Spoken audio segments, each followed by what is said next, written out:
Welcome back to another commentary video. I hope you got the word for today. So before we move on, this is a sew-in fixing method for weave-ons. Yeah, you know, a lot of persons use glue these days and time, but this sewing has been in existence since the 80s or even way further than that.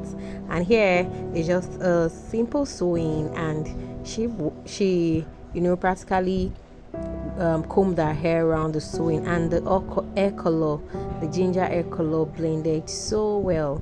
So before you get to the end of this video, remember to click on that subscribe button, put on your notification bell so that whenever I drop any new video you will be aware. Then share, don't forget please. Then also remember to drop a comment, click on the like button. Just remember to support this video. That is all I am saying. I know you've always been here and I thank God for you. So thank you as always, and I will see you in my next commentary video. I wish you a beautiful week ahead. Bye.